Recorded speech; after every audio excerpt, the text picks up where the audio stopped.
పంచాయతీ ఓటర్లు 1,67,33,584. అత్యధికంగా నల్గొండ జిల్లాలో 10,42,545 ఓటర్లు.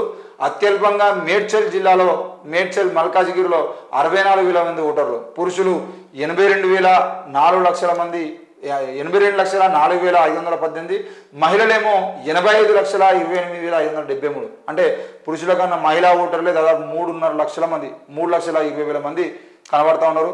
థర్డ్ జెండర్స్ రాష్ట్ర వ్యాప్తంగా కేవలం 493 మంది అని చెప్పేసి చూస్తూ ఉన్నాం. నిజానికి థర్డ్ జెండర్స్ కేవలం హైదరాబాద్లో, ఒక్క హైదరాబాద్లోనే 1000 మందికి పైగా ఉంటారు.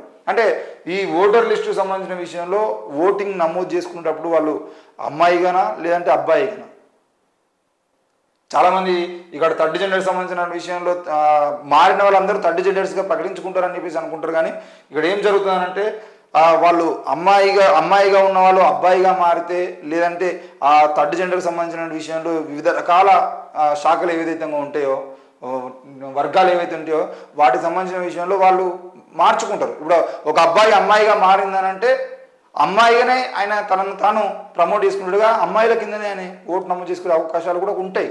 స్త్రీగానే తనను తాను స్త్రీగా భావిస్తారు. తన చుట్టూ ఉన్నటువంటి సమాజంలో కూడా అందరూ స్త్రీగా భావించాలి, స్త్రీగానే చూడాలనే ఆలోచనతో వాళ్ళు ఉంటారు, కోరికతో వాళ్ళు ఉంటారు. కాబట్టి వాళ్ళు థర్డ్ జెండర్ కింద నమోదు చేసుకోకపోవడం వల్ల ఈరోజు కేవలం 493 మంది ఓటర్లు మాత్రమే కనబడతారు.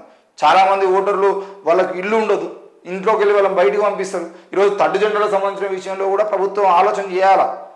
ఈరోజు వాళ్ళ మీద పెరుగుతున్న దాడులకు సంబంధించిన విషయంలో కానీ, లేదంటే థర్డ్ జెండర్లకు సంబంధించినటువంటి ప్రత్యేకంగా ఈరోజు మొన్న ఏంది ట్రాఫిక్ పోలీసులుగా తీసుకుంటాము, ట్రాఫిక్ కానిస్టేబుల్గా తీసుకుంటాము, లేదంటే ట్రాఫిక్ పోలీస్ స్టేషన్లలో వాళ్ళ సహాయం తీసుకుంటాం అన్నట్టుగా రేవంత్ రెడ్డి చెప్పడం జరిగింది. అట్లా అంటే ప్రకటన చేసిన తర్వాత వాళ్ళకు ఉద్యోగాలు, ఉపాధి అవకాశాలు కల్పిస్తున్న క్రమంలో ఎంతమందితో ఉన్నారో వాళ్ళందరూ నమోదు చేసుకునే ప్రయత్నం జరుగుతుంది. అప్పుడు మరి ఎవరిని ఎట్లా తీసుకోవాలి, వాళ్ళకు ప్రత్యేకమైనటువంటి ఉపాధి కల్పిస్తే వాళ్ళు రోడ్ల మీద భిక్షాటన చేసిన పరిస్థితులు ఉండవు.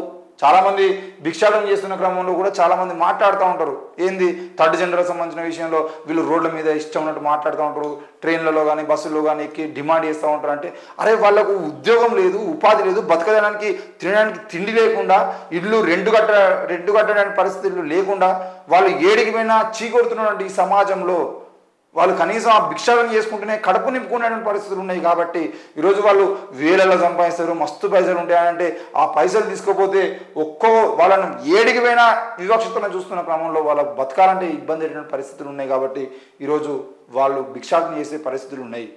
మీరు వేసేటువంటి 5 రూపాయలు 10 రూపాయల దానం కోసం వాళ్ళ మీద నిందలేసుడు కాదు. అసలు వాళ్ళ కోణంలో ఒకసారి ఆలోచించేదంటే ఎక్కడైనా కనీసం ఎవడన్నా లిఫ్ట్ అడిగితే లిఫ్ట్ ఇచ్చేటువంటి పరిస్థితులు మనం ఉంటామా అంటే లేదు. మరి వాళ్ళు ప్రయాణం చేయాలంటే సాధారణ వ్యక్తులు ప్రయాణం చేసేంటే 50 రూపాయలు 100 రూపాయలు అడిగితే వాళ్ళకు ఆటోలు కూడా ఆపేటువంటి పరిస్థితి లేదు. 200 300 కూడా డిమాండ్ చేసేటువంటి పరిస్థితులు ఉంటాయి. వాళ్ళ మీద హత్యలు చేసి, వాళ్ళ మీద దాడులు చేసి సనత్ నగర్ పోలీస్ స్టేషన్లో ఎన్ని కేసులు నమోదవుతారు? ఒక గుంపు, ఒక టీము ఇప్పటి వరకు కేసీఆర్ ప్రభుత్వం అరెస్ట్ చేయలేదు, రేవంత్ రెడ్డి ప్రభుత్వం అరెస్ట్ చేసలేదు. పోలీసులు చూస్తూ వాళ్ళ పేర్లు, వాళ్ళ మనుషులు, వాళ్ళ ఫోన్ నెంబర్లు, వాళ్ళ కాల్ రికార్డింగ్లు, వాళ్ళ వీడియో ఆధారాలు అన్నీ ఉన్నా కూడా మొన్న ఒక షీలా అనే ఒక అక్కను కూడా చంపేసిన పరిస్థితి మనం చూసినాం.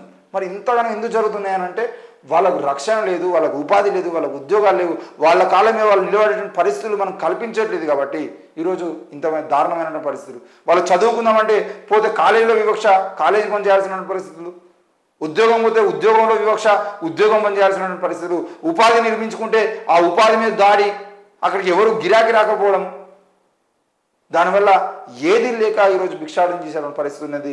మరి ఈ కోణం మారితే తప్పకుండా వాళ్ళ సంఖ్య పెరిగితే, వాళ్ళకు ఉపాధి కల్పిస్తే, వాళ్ళ జీవితాలు బాగుపడితే రోడ్ల మీద మిమ్మల్ని నడుపుకునే పరిస్థితి ఉండదు.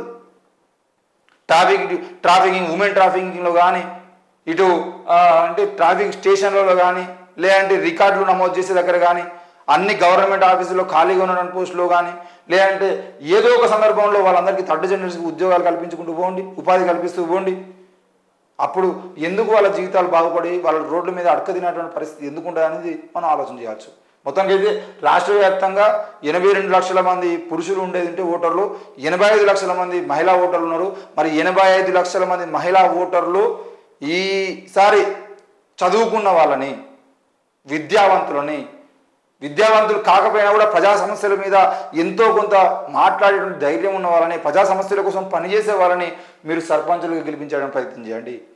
కాంగ్రెస్ పార్టీ అధికారంలో ఉంది కాబట్టి కాంగ్రెస్ అభ్యర్థిని నిలబెడితే కాంగ్రెస్ పార్టీ తరఫున మనకు గ్రామ పంచాయతీ నిధులు వస్తాయనో, లేదంటే బీఆర్ఎస్ పార్టీ మన ఊర్లో బీఆర్ఎస్ బాగా బలంగా ఉంది కాబట్టి బీఆర్ఎస్ను గెలిపించుకుందామనో, లేదంటే బీజేపీ బండి సంజయ్ కోసమో, లేదంటే ఈటెల రాజేంద్ర కోసం అని చెప్పేసి కులం పేరుతో, మతం పేరుతో మీ మానసిక రోగాల్ని పక్కన పెట్టి మీరు బీజేపీకి ఓటేయకుండా, బీఆర్ఎస్కి ఓటేయకుండా, కాంగ్రెస్కి ఓటేయకుండా మీ గ్రామంలో నిలబడుతున్నటువంటి వ్యక్తుల్లో ఎవరు మంచోళ్ళు, కేవలం మహిళల గురించి చెప్తున్నా. ఒక మహిళకు సమస్య వచ్చేది ఉంటే ఆ మహిళ సమస్య మీద ఇంతటి వరకైనా పోరాటం చేసిన పరిస్థితులు ఎవరు కల్పిస్తున్నారు?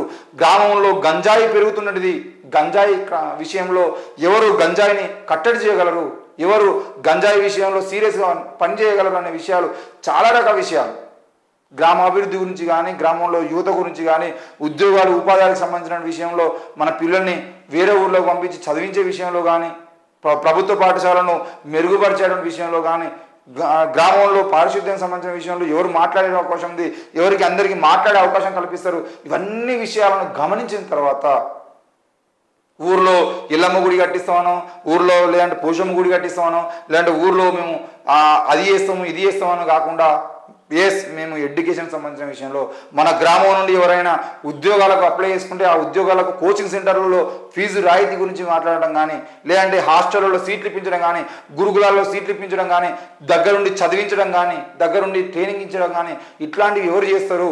గ్రామాభివృద్ధిలో, గ్రామ యువత అభివృద్ధిలో, గ్రామ యువతకు ఉద్యోగాలు ఉపాధి కల్పించేటువంటి పరిస్థితుల్లో ఎవరుంటారు? వాళ్ళ కోసం ఓట్లు వేసడానికి ప్రయత్నం చేయండి. ప్రతి గ్రామానికి రాష్ట్ర నిధులు, కేంద్ర నిధులు ప్రతి సంవత్సరం వస్తూనే ఉంటాయి.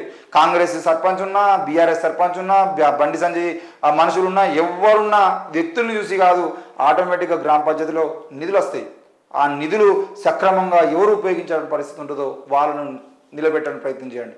ఈరోజు 50 లక్షలైనా, కోటి రూపాయలైనా పెట్టుబడి పెట్టి మేము గెలుస్తా అని వస్తున్నటువంటి వాళ్ళు ఎవరైతే ఉన్నారో ఆ డబ్బు మదంతో వస్తున్న వాళ్ళని మీరు తప్పకుండా ఓడించేటువంటి ప్రయత్నం చేస్తే, కనీసం సర్పంచుల ఎన్నికల్లో ఈ విధంగా జరిగితేనైనా రేపటి రోజున ఎమ్మెల్యేలు, ఈరోజు కేరళ లాంటి రాష్ట్రంలో లేదంటే వేరే వేరే రాష్ట్రాల్లో మనం చూసినట్లయితే అక్కడ ఒక ఎమ్మెల్యే ఖర్చు 9 లక్షలతోని బీహార్లో కానీ వేరే ఒక రాష్ట్రంలో కానీ ఒక ఎమ్మెల్యే గెలుస్తున్నాడు. 9 లక్షలు కూడా ఖర్చు చేసి ఎమ్మెల్యే అవుతున్నారు. మన దగ్గర 20 లక్షలు 50 లక్షలు ఖర్చు చేసిన పరిస్థితిలో సర్పంచులు ఉంటున్నారు.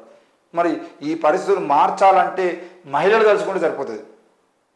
ఇప్పుడే పురుషుల్ని మార్చాలనే ప్రయత్నం మనం చేయలేం. కానీ ఇక మారడానికి విషయం మారే అంటే అవకాశాలు ఉంటాయి కావచ్చు.